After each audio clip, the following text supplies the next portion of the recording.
Vamos dar sequência à jornada de hoje, que começou celebrando um tratamento importante chamado tratamento cirúrgico dos males que afetam a coluna vertebral. Entende? Para quem não me conhece, eu sou o Dr. Rui Mercúrio. Eu tenho duas clínicas médicas que se dedicam a doenças ou transtornos musculoesqueléticos, doença de ossos, vasos, nervos, músculos, tendões e articulações, que compõem nosso esqueleto, no sentido amplo. O esqueleto não é só osso. E o acento principal dessas doenças, eu sempre repito, é dor e incapacidade física. Então, minha clínica é uma clínica neurológica, ortopédica, reumatológica, fisiátrica e até psicoterápica, que é tudo que esses pacientes precisam. É tudo que esses pacientes precisam. Então, nós estávamos falando sobre jornadas cirúrgicas, dos tratamentos cirúrgicos de coluna vertebral, né? Vejam vocês, o tratamento de cirurgia de coluna vertebral é um tratamento de grande exceção. Em nossas clínicas, nós buscamos por todos os meios tratar os doentes que nos procuram sem cirurgia. Entende? Por quê? Porque o tratamento cirúrgico de coluna vertebral é um tratamento de possibilidades, mas não de certezas. Entende? Então, você submeter um paciente a uma grande cirurgia, que é a maior cirurgia ortopédica que existe, é a cirurgia de coluna vertebral, né? Para tanto, né, eu não mencionei no bloco anterior, mas para tanto, vejam vocês, eu tive que fazer estágio até na neurologia e estágio até na anestesia, entende? Por quê? Veja você, porque na cirurgia de coluna vertebral, você lida com estruturas rígidas, como vértebras, como ossos, como ilíaco da bacia, para tirar enxertos. Estruturas rígidas. Você usa martelinhos e talhadeiras e formões para tirar lascas de enxerto ósseo. Por outro lado, você usa pinças delicadíssimas para manusear raízes nervosas. Raiz nervosa, eu sempre digo, uso uma expressão, digo assim: raiz nervosa não admite, ela não admite erro. Você tem que pegar com toda a delicadeza. Ela não admite desaforo, entende? Se você manusear mal uma raiz nervosa, você pode provocar uma zona de adormecimento, ou uma perda de força, ou na tragédia maior até uma paralisia, entendeu? Então, o cirurgião de coluna vertebral, ele tem que ser muito forte, entende? Tem que ser muito forte, ao mesmo tempo muito delicado. Eu uso uma frase que diz muito disso, entende? Uma frase do antigo Che Guevara. Che Guevara dizia assim: "Hay que ser duro, sem perder la ternura." Entendeu? Esse é um ensinamento que ele dava. Não estou aqui para julgar quem foi ele, entendeu? Mas ele era um médico também, entende?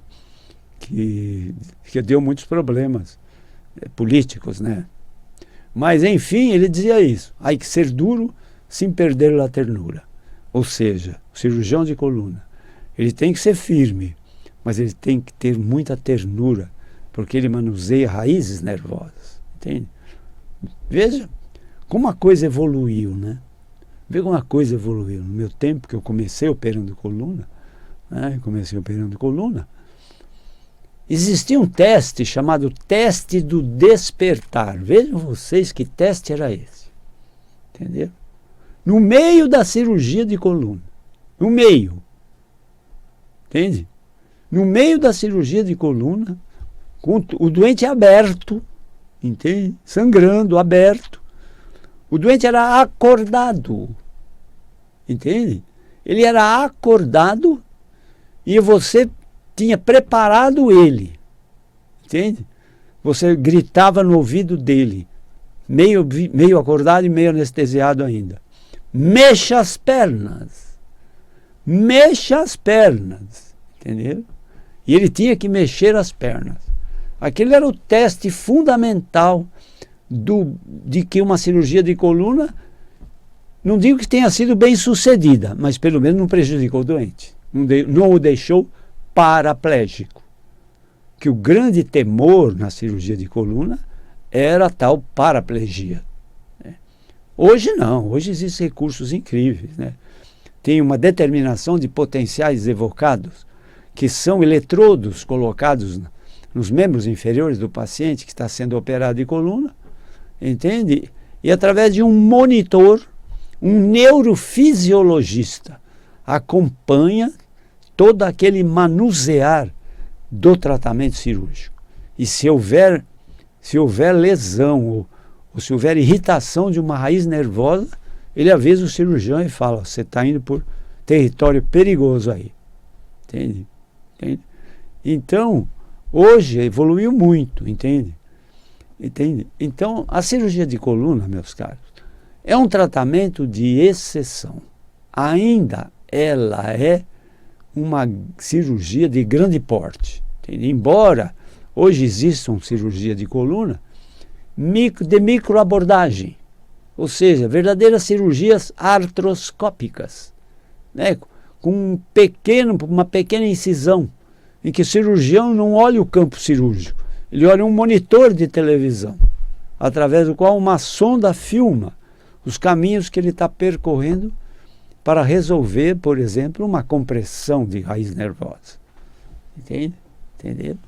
Mas é um trabalho difícil, um trabalho que requer muito cuidado, muita perícia, muito treinamento, entende? Para poder dar a esse paciente o melhor que um tratamento cirúrgico pode dar. Mas vejam bem,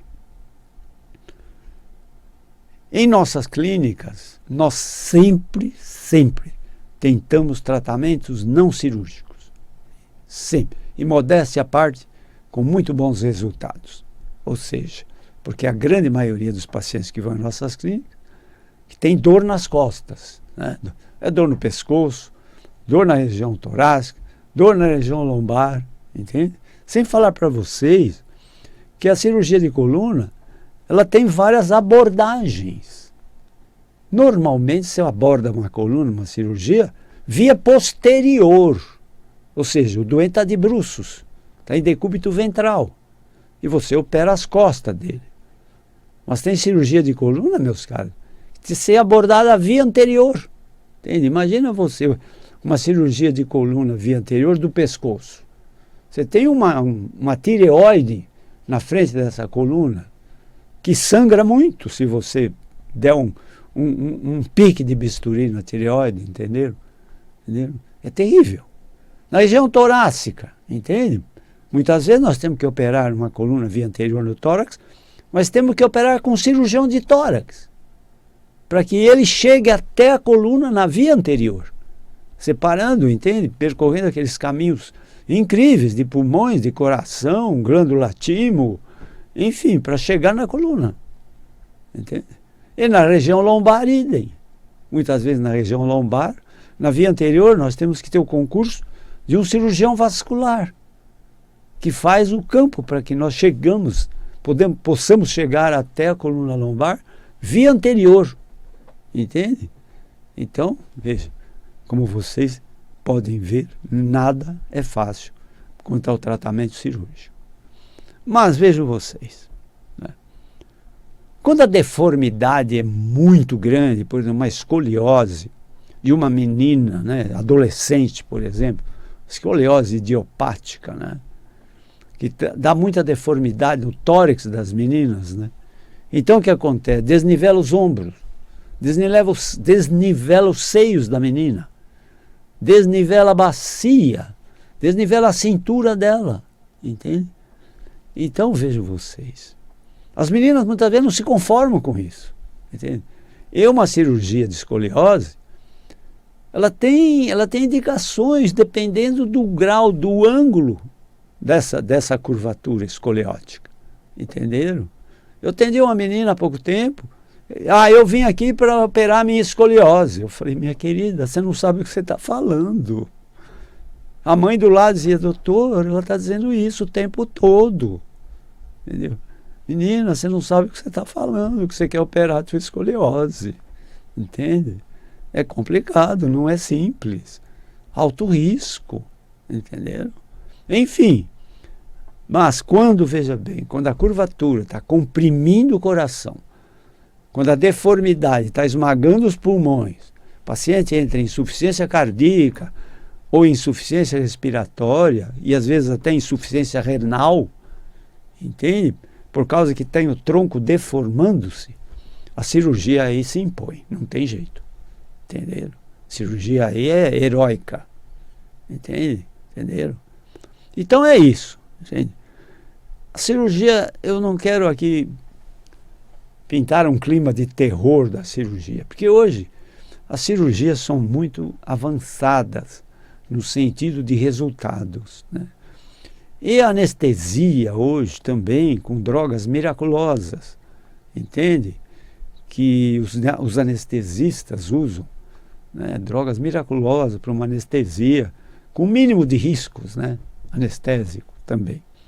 Mas enfim, dependendo do caso, entende? Ou com deformidade, né?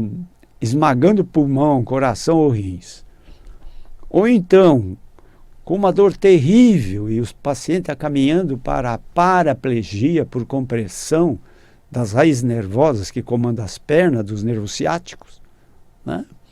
Se o paciente está caminhando para uma paraplegia, a cirurgia também se impõe. É uma cirurgia de descompressão, entende?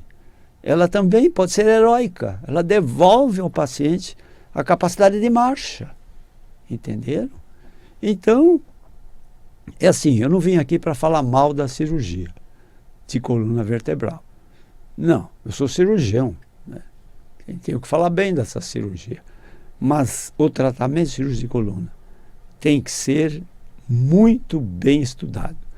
Eu ouvi num curso nos Estados Unidos da América sobre cirurgia de coluna vertebral. Pense uma vez para não operar. E pense 10 vezes se você indicar uma cirurgia de coluna. Isso eu ouvi num curso de coluna vertebral que eu assisti nos Estados Unidos da América. Entenderam? Então é preciso pensar muito bem para indicar uma cirurgia de coluna vertebral. E tem umas mocinhas, umas meninas, né?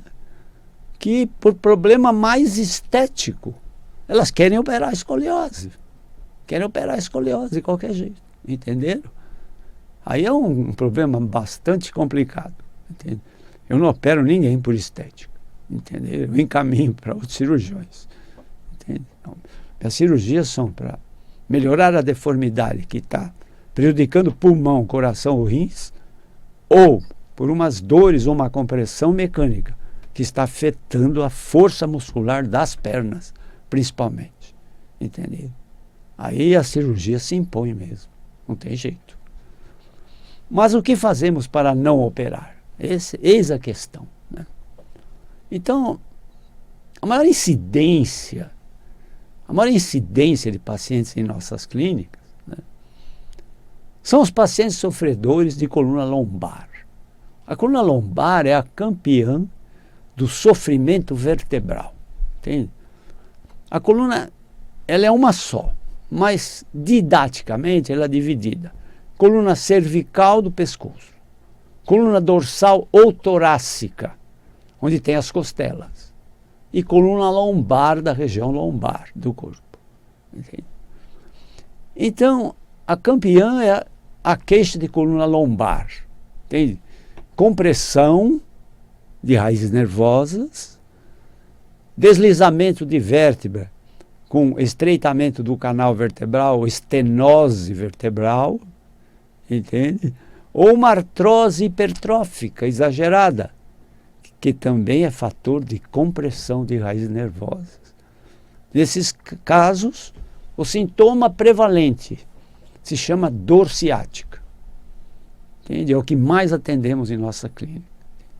Ainda nesta semana, na segunda-feira, atendemos uma senhorinha que contou toda a sua história de dor ciática. Entende? Ela contava com muita empolgação e eu disse, minha senhora, essa história que a senhora está me contando, para mim, eu escuto toda hora.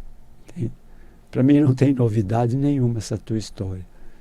Não pense que essa história sua, para mim, é inédita. Não. Eu escuto sempre essa história. Dor lombar. Terrível.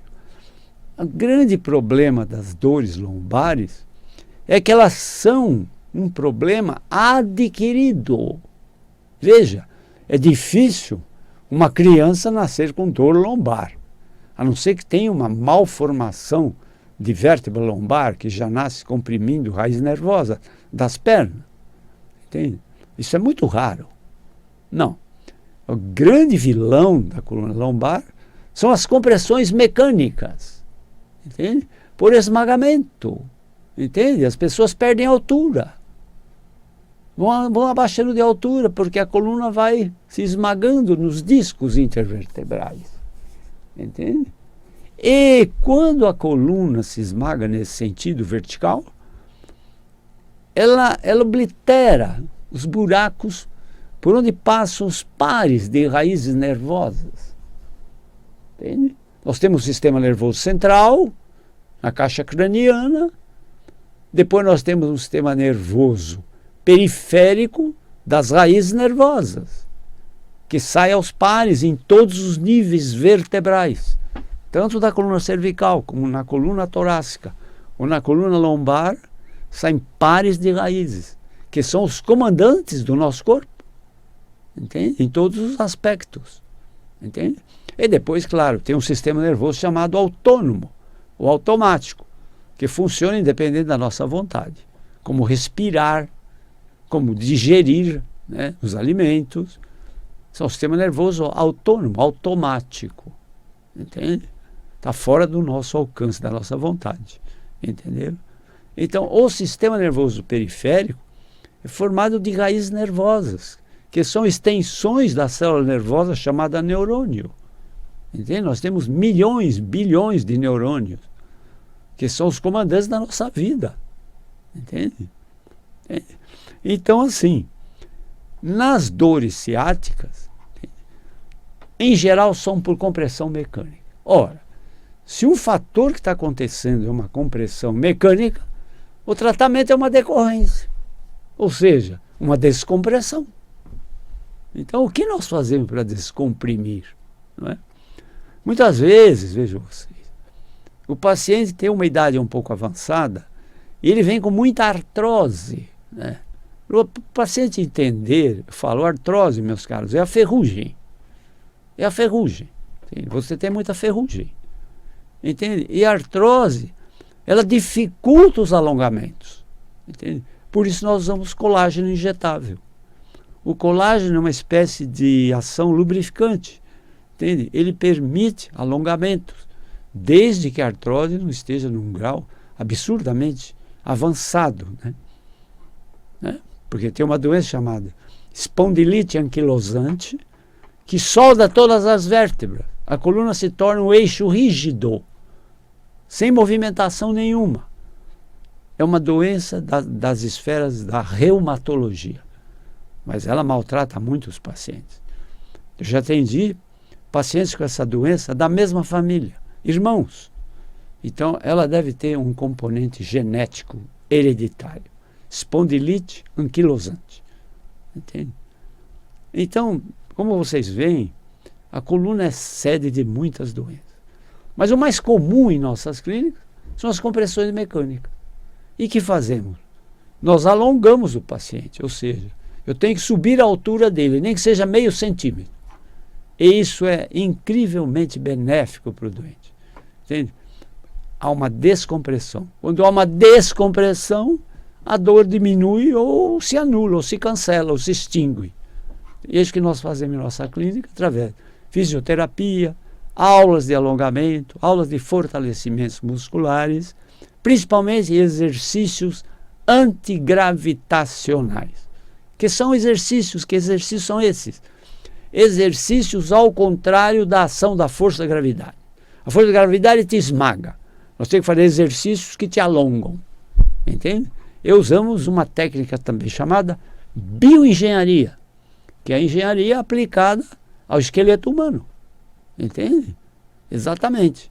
Então, com todas essas técnicas, nós conseguimos, na maior parte das vezes, tirar esses pacientes dessa cruel jornada de mais dor e incapacidade física e transferi-los para uma jornada mais agradável, de muito menos dores e menos incapacidade física, melhor desempenho físico, com mais qualidade de vida. Entende?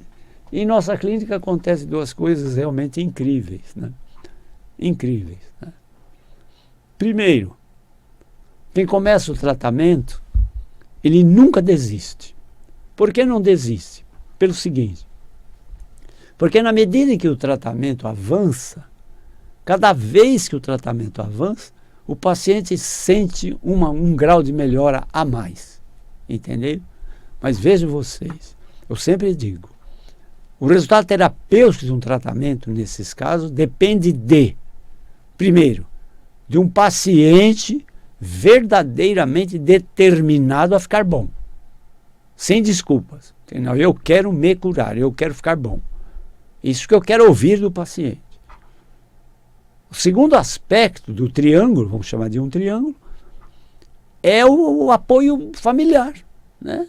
O apoio familiar, afetivo, entende? Afetivo, logístico e até financeiro, às vezes. E terceiro é o médico que aceita o desafio de um doente difícil, de um diagnóstico difícil, de um tratamento improvável, mas os três juntos formam um triângulo que eu chamo imbatível, porque esse triângulo tem que conseguir o alívio do paciente, entenderam? E o tratamento nas nossas clínicas, meus caros, não tem nenhuma contraindicação, nenhuma. Por isso eu posso fazer esse tratamento em pacientes diabéticos, hipertensos, com catarata, entende? São pacientes com idade avançada, não tem problema nenhum, não tem problema nenhum. Entende? Há pouco tempo, atendi um paciente, teve paralisia do pé, com pressão tão grande, e o pé cai, né? Tem uma paralisia do pé, entende? 92 anos. A família levou ele lá e falou, nós seu papai aqui, entende? Porque ele quis falar com você, ele quis te conhecer, quis falar com você, mas nós sabemos que esse pé dele não vai retornar, não vai reverter essa paralisia. Nós já sabemos, o filho dele é advogado falando isso comigo. Eu disse, meu querido, aqui não tem incurável não, entende? Depois de 10 sessões o pé dele voltou a funcionar, 92 anos. Eu falei para ele, você mostrou para o seu filho isso? Traga ele aqui para conversar comigo. Mas ele não voltou não, para conversar comigo. E o paciente recuperou o movimento do pé, entendeu? Recuperou, reverteu, entende? Então é isso, meus caros. Se quiserem conhecer o nosso trabalho como médico, nós temos duas clínicas na cidade de São Paulo. Uma é na Avenida Giovanni Gronchi, no bairro do Morumbi, número 1470, pertinho do estádio Morumbi e do Hospital Albert Einstein. A outra clínica fica na Avenida Pacaembu, 1024, não longe do estádio do Pacaembu e próxima do Hospital Samaritano. Telefones comuns de nossas clínicas: 11 3661 4243. 11 3661 4243. Telefones celulares de nossas clínicas comuns: 11 9 7082 8015. Telefone para emergências, quem tem dor tem pressa. Nossa agenda tem espaços para emergências, com muita dor. Entende? Telefone para emergência: 11 9 3014 8888. 9 3014 8888. Obrigado por toda essa atenção. Espero que tenham aprendido algumas coisas importantes nessa nossa jornada de hoje. Convido-os para a nossa próxima jornada, toda terça-feira, aqui através das ondas milagrosas da Vibe Mundial, no horário de 19 horas até as 20 horas. Sejam todos muito felizes, mas para isso, meus caros, tem que ter muita saúde. Até a próxima.